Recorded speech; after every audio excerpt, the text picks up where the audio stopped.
हम लोग का टॉपिक है वो है rules for formation of image by concave and convex mirror. अब यहाँ देख सकते हैं इमेज जो फॉर्म हो रहा है वो हम लोग सारा रूल क्या क्या है इमेज फॉर्मेशन के लिए वो देखेंगे। देखो, अगर रे इंसिडेंट हो रहा है पैरेलल टू प्रिंसिपल एक्सिस, ये हमारा प्रिंसिपल एक्सिस है। अगर प्रिंसिपल एक्सिस के पैरेलल आ रहा है तो कहाँ से जाएगा रिफ्लेक्शन के बाद? फोकस से। ऐसा क्यों हो रहा है? क्योंकि अगर हम नॉर्मल ड्रॉ करें तो नॉर्मल हमारा सेंटर ऑफ कर्वेचर और इस पॉइंट को ज्वाइन करने वाला लाइन रेडियस है, यही हमारा नॉर्मल होगा। तो angle of incidence equals to angle of reflection होगा और ये फोकस से जाएगा, है कि नहीं? ये हमें नोन है, मैथमेटिकली कैलकुलेट किया गया तो फोकस से जाता हुआ अपीयर होता है। उसके बाद हम लोग इसमें कन्वेक्स मिरर में भी देख सकते हैं स्टूडेंट, ये हमारा कन्वेक्स मिरर है।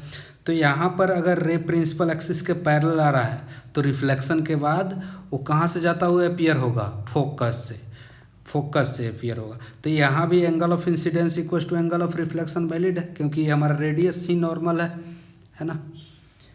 रे रिक्वायर्ड है इमेज फॉर्मेशन के लिए। हम लोग देख सकते हैं यहाँ पर अगर रे अगर 2f से जाएगी तो सेम पाथ को रिट्रेस करेगा। क्यों? क्योंकि ये नॉर्मली इंसिडेंट हो रहा है, ये रेडियस ही नॉर्मल है और यहाँ से ज्वाइन करेंगे तो angle of incidence equal to angle of reflection होगा, है ना। यहाँ भी देख सकते हैं, यहाँ भी कन्वेक्स मिरर में भी वैसा ही है। रे रेडियली आ रहा है, 2f से जाता हुआ अपीयर हो रहा है, पर आता हुआ अपीयर हो रहा है और रिफ्लेक्ट होकर वापस उसी पाथ को जाएगा क्योंकि रेडियस नॉर्मल है।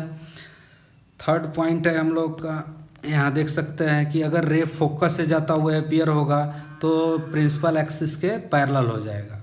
अगर ये फोकस से जा रहा है, मान लो यहाँ ऑब्जेक्ट है, ऑब्जेक्ट से रे जाएगी तो कहाँ से जाएगा? फोकस से अगर जाएगी तो वो प्रिंसिपल एक्सिस के पैरेलल हो जाएगा। उसी तरह से कन्वेक्स मिरर में भी हम लोग देख सकते हैं, कन्वेक्स मिरर में देख सकते हैं यहाँ रे इंसिडेंट हो रहा है, फोकस पर आ रहा है, ये फोकस से आता हुआ अपीयर हो रहा है तो रिफ्लेक्शन के बाद ये हमारा प्रिंसिपल एक्सिस के पैरेलल हो जाएगा।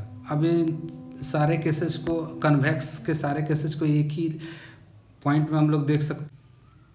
यहाँ रे 2f से आ रहा है तो सेम पाथ को रिट्रेस किया क्योंकि ये नॉर्मल से जा रहा है, यहाँ पैरेलल 2f से जाएगा तो प्रिंसिपल एक्सिस के पैरेलल। यहाँ पर angle of incidence equals to angle of reflection तो हर जगह वैलिड है, यहाँ भी वैलिड है कि नहीं। अब इन्हीं सारे रे का यूज कर of A point object by A concave mirror. Student यहाँ देख सकते हैं हम लोग एक पॉइंट ऑब्जेक्ट रखा गया है रेड कलर का, है ना। तो इससे इनफाइनाइट रे निकल रही होगी, है कि नहीं। अब इनफाइनाइट रे तो इससे हम एक रे लेंगे जो प्रिंसिपल एक्सिस के पैरेलल जा रही है। तो प्रिंसिपल एक्सिस के पैरेलल जा रही है तो रिफ्लेक्शन के बाद कहाँ से जाएगी स्टूडेंट? फोकस से। रिफ्लेक्शन के बाद वो फोकस से होके जाएगी। एक और रे ले लेते हैं जो हमारा फोकस से होके जाएगी और रिफ्लेक्शन के बाद कहाँ से जाएगी? यहाँ से जाएगी, ऐसे लॉ ऑफ रिफ्लेक्शन से। तो जहाँ पर इंटरसेक्ट करेगा स्टूडेंट, ये जहाँ पर इंटरसेक्ट कर रहा है वहीं पर हमारा इमेज फॉर्म होगा, और इमेज जो होगा वो हम लोग यहाँ पर बनेगा, देख सकते हैं यहाँ पर हमारा इमेज फॉर्म होगा। अब ये स्टूडेंट ऐसा नहीं है कि ऑब्जेक्ट से दो ही रे रिफ्लेक्ट होके इस पर आ रही है, इससे इनफाइनाइट रे निकल रही है जो यहाँ पर आ रही है। यहाँ से और भी बहुत सारी रे ऐसे निकल रही होगी रिफ्लेक्शन के बाद, यहाँ पर रिफ्लेक्शन के बाद इसी पॉइंट से पास होगी। सारे रे जितने भी रे है इसके पैरेक्सियल रे जितनी भी है रिफ्लेक्शन के बाद इसी पॉइंट से पास होगी, है ना। तो इमेज फॉर्मेशन के लिए अगर यहाँ से इतना भी मिरर रहे तब भी इमेज फॉर्मेशन होगा, अगर हाफ ऑफ मिरर भी रहे तब भी इमेज फॉर्मेशन होगा, इतना भी मिरर रहे तब भी इमेज फॉर्मेशन, और वही होगा इमेज का फॉर्मेशन। लेकिन हम लोग दो ही रे लेते हैं क्योंकि ये जो रे है हमको क्लियर इमेज बनाने में मदद करती है। जैसे हमें पता रहता है कि ये प्रिंसिपल एक्सिस के पैरेलल जाएगी तो फोकस से जाएगी, जो फोकस से जाएगी वो प्रिंसिपल एक्सिस। अब यहाँ पर स्टूडेंट अगर मैं ये वाला रेड कलर एक ए रे ले लूँ जो ये आ रहा है और एक वाला ये वाला रेड ले लूँ तो हमें पहले पता नहीं रहे कहाँ इंटरसेक्ट करेगा। इंटरसेक्शन पॉइंट हमें कैलकुलेट करने में क्लियर नहीं होगा कि कहाँ इंटरसेक्ट कर रहा है। और अगर ये वाला रे ले रहे तो हमको एक्चुअली क्रॉस करता हुआ दिखाई देता है, तो कहाँ पर क्रॉस कर रहा है आइडिया लग जाता है, इसलिए हम लोग ये रे लेते हैं। Of extended object by concave mirror. यहाँ देख सकते हो स्टूडेंट, एक एक्सटेंडेड ऑब्जेक्ट रखा है, तो इसका इमेज फॉर्मेशन कैसे होता है। हमने अभी देखा था कि पॉइंट ऑब्जेक्ट का इमेज फॉर्मेशन कैसे होता है। तो यहाँ पर देखो, इस कैंडल को हमने इस कैंडल का एक पॉइंट ले लिया, इससे इनफाइनाइट रे निकल रही होगी, और एक रे लिया जो प्रिंसिपल एक्सिस के पैरेलल जा रही है, तो रिफ्लेक्शन के बाद फोकस से होके जाएगी स्टूडेंट। और जो रे हमारा यहाँ फोकस से होके जाएगी वो रिफ्लेक्शन के बाद यहाँ से जाएगी। तो यहाँ देख सकते हैं, यहाँ पर हमारा इमेज का ये फॉर्मेशन होगा। यहाँ हम लोग देख सकते हैं कि यहाँ पर जो जहाँ पर इंटरसेक्ट कर रहा है वहीं पर हमारा इमेज का फॉर्मेशन हो जाएगा। यहाँ पर इमेज का फॉर्मेशन हो गया है कि नहीं, ये रे इधर से आ रही है ऐसे, यहाँ पर इमेज फॉर्म हो गया। लेकिन ऐसा तो सिर्फ इस पॉइंट का इमेज फॉर्म हुआ है स्टूडेंट। यहाँ देख सकते हैं, ये वाला जो पॉइंट है इससे रे गई और यहाँ पर आके इंटरसेक्ट किया, तो इसी पॉइंट का इमेज फॉर्म। तो ये पूरे ऑब्जेक्ट का इमेज कैसे फॉर्म होगा। उसी तरह से स्टूडेंट, जैसे यहाँ पर एक पॉइंट है, यहाँ पर अगर हमने पॉइंट ले लिया तो यहाँ से भी इनफाइनाइट रे निकल रही होगी, यहाँ से भी रे ऐसे जा रही होगी, और कहाँ से जा रही है, फोकस से होके जा रही होगी, ऐसे फोकस से होके आ रही। और यहाँ से भी फोकस पर रे जो आएगी ये यहाँ पर आके इंटरसेक्ट करेगी। यहाँ पर अगर यहाँ से रे गई ऐसे तो रिफ्लेक्ट होके यहाँ आई, वैसे ही यहाँ से एक और रे जाएगी और रिफ्लेक्ट होके यहाँ से यहाँ पर इंटरसेक्ट करेगी, और इस पॉइंट का इमेज फॉर्मेशन होगा।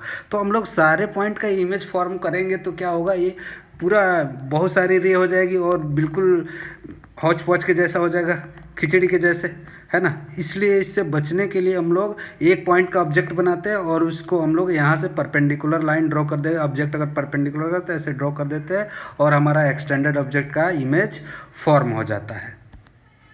स्टूडेंट, अब हम लोग एक एक करके डिफरेंट पोजीशन पर एक्सटेंडेड ऑब्जेक्ट को रखेंगे और उसका इमेज फॉर्मेशन करेंगे और उसकी प्रॉपर्टी लिखेंगे कि रियल है कि वर्चुअल है, इरेक्ट है, मैग्नीफाइड है कि ना। हमने एक कनकेव मिरर बनाया। ये मिरर जो है कनकेव है, कनकेव मिरर है ना, कनकेव मिरर है। इसको हम लोग पोल बोलते हैं। देखो इमेज फॉर्मेशन, ये हमारा पोल है, ये 2F है जिसको हम लोग सेंटर ऑफ कर्वेचर भी बोलते हैं। अगर 2F और ये इन्फिनिटी, इधर 2F और इन्फिनिटी के बीच में कहीं भी ऑब्जेक्ट रखा हुआ है तो इसका इमेज फॉर्मेशन कैसे होगा। जो रे प्रिंसिपल एक्सिस के पैरेलल जाएगा वो कहाँ से जाएगा, फोकस से, है कि नहीं। जो रे प्रिंसिपल एक्सिस के पैरेलल जाएगा वो फोकस से जाएगा, ये पैरेलल जा रहा है फोकस से जाएगा। और दूसरा, जो रे प्रिंसिपल जो फोकस से जाएगा वो कहाँ से होगा, प्रिंसिपल एक्सिस के पैरेलल जाएगा। देखो ये इसको यहाँ पर इंटरसेक्ट कर रहा है कि नहीं, ये इसको यहाँ पर इंटरसेक्ट कर रहा है, तो हमारा इमेज कहाँ बनेगा, यहाँ। अगर ए बी हमारा ऑब्जेक्ट है तो इमेज कहाँ बनेगा, A' B' बनेगा। और इमेज का अगर हम नेचर बताए तो कैसा होगा, रियल, क्योंकि रे रियल में इंटरसेक्ट कर रही है तो ये रियल इमेज होगा। प्रॉपर्टी जो होगा, इमेज रियल होगा पहला। दूसरा होगा इन्वर्टेड होगा, इन्वर्टेड होगा। और इमेज जो फॉर्म होगा F एंड 2F के in between, F and 2F, in between F and 2F। और तीसरा चौथा प्रॉपर्टी होगा, इन्वर्टेड हो गया हमारा, डिमिनिश्ड होगा, है ना, डिमिनिश्ड होगा। तो ये चार हमारा प्रॉपर्टी हो गया जो याद रखना है हमें। अब देखो, अगर हम 2F पर स्टूडेंट, अगर ऑब्जेक्ट को हम लोग 2F पर रखेंगे तो जो रे प्रिंसिपल एक्सिस के पैरेलल जाएगा वो कहाँ से होके जाएगा, फोकस से, थोड़ा सा इधर हो गया। और जो रे फोकस से होके जाएगा वो कहाँ पर इंटरसेक्ट करेगा, फोकस से होके जाएगा वो हमको इंटरसेक्ट करेगा सेम यहाँ पर। तो ये देखो अप्रॉक्सीमेटली लगभग सेम है। तो हाइट का इमेज जो होगा, अगर ए बी हाइट है इसका, ये हो जाएगा A' B', सेम इमेज बनेगा, सेम पॉइंट 2F पर ही बनेगा। अगर ऑब्जेक्ट को हम 2F पर रखेंगे तो इमेज हमारा 2F पर ही बनेगा। इमेज कैसा होगा, इन्वर्टेड होगा। एक तो ये इन्वर्टेड होगा, है ना, रियल होगा, रियल होगा, और 2F पर बनेगा, एट 2F H2F और सेम साइज होगा, सेम साइज होगा, है ना, सेम साइज इंटरेस्ट। तो यहाँ देख सकते हैं जो रे प्रिंसिपल एक्सिस के पैरेलल जाएगा वो कहाँ से जाएगा, F से, और यहाँ बियॉन्ड 2F इमेज बनेगा। ए बी है, ए डैश बी डैश। तो यहाँ पर देखो image formation by concave mirror जब F और 2F के बीच में रखेंगे तो क्या होगा, यहाँ पर देख सकते हैं, यहाँ पर जो प्रिंसिपल एक्सिस के पैरेलल जाता है हम जानते हैं कि वो फोकस होकर जाता है, और जो रे फोकस होकर जाता है वो प्रिंसिपल एक्सिस के पैरेलल चला जाता है। तो यहाँ पर इंटरसेक्ट कर रहा है और रियल में इंटरसेक्ट कर रहा है, तो इमेज कैसा होगा, रियल होगा। बियॉन्ड 2F बन रहा है तो इसकी प्रॉपर्टी क्या हो जाएगी, ये रियल है, इमेज की प्रॉपर्टी रियल, उसके बाद इन्वर्टेड होगा और मैग्नीफाइड होगा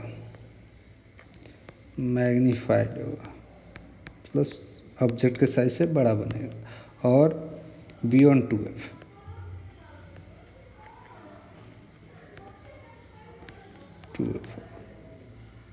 अगर हमने ऑब्जेक्ट को F पर रखा, मान लो यहाँ पर रखा, तो जो रे प्रिंसिपल एक्सिस के पैरेलल जाएगी वो तो फोकस से होकर चली जाएगी ऐसे, और जो यहाँ पर जाएगी angle of incidence equal to angle of reflection, ये भी रे यूज कर सकते हैं, है ना। तो ये पैरेलल हो जाएगी,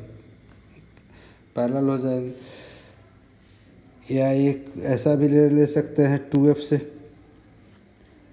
से, अगर ऐसे कोई रे जा रहा है 2F से ऐसे, तो यहाँ देखो जो भी रे यहाँ से जाएगा तो सेम पाथ को रिट्रेस करेगा, क्योंकि यही नॉर्मल है, ये नॉर्मल है। तो यहाँ पर एंगल ऑफ इंसिडेंस कितना है, I equals to angle R equals to 0, तो सेम पाथ को रिट्रेस करेगा क्योंकि ये नॉर्मल है, रेडियस है, तो ये हमारा रेडियस है तो नॉर्मल होगा, है कि नहीं। तो ये तीनों रे देखो कहीं मीट करेगी, क्या पैरेलल है, इन्फिनिटी पर मीट करेगी, मतलब इन्फिनिटी पर। तो ये इमेज कैसा होगा, अगर हमने F और 2F के बीच में ऑब्जेक्ट को रखा, है ना, F और 2F के बीच में अगर हमने ऑब्जेक्ट को रखा तो इमेज कैसा बनेगा।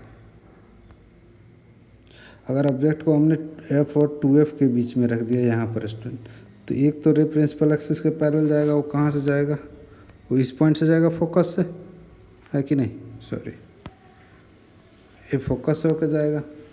और एक जो रे जो है हमारा 2F से जाएगा, ऐसे 2F से जाएगा तो इस सेम पाथ को रिट्रेस करेगा। या एक और रे ले सकते हैं, यहाँ से एंगल I बना रहा है तो यहाँ से एंगल R बनाएगा। तो देखो यहाँ पर ये डाइवर्जिंग रे जैसा है, डाइवर्जिंग है, तो ये मीट करेगा क्या, इधर कहीं भी इंटरसेक्ट नहीं, इरेक्ट सीधा बनेगा, मैग्नीफाइड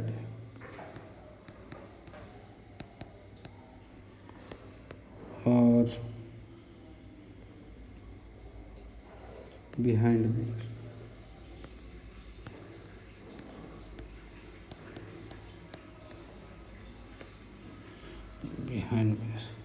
है कि ना स्टूडेंट मेरे वीडियो को लाइक और शेयर कर सकते हैं। इसमें स्टाइलस की कमी की वजह से थोड़ा सा एरर्स है, उसको जल्द से जल्द रेक्टिफाई करने की कोशिश करूँगा।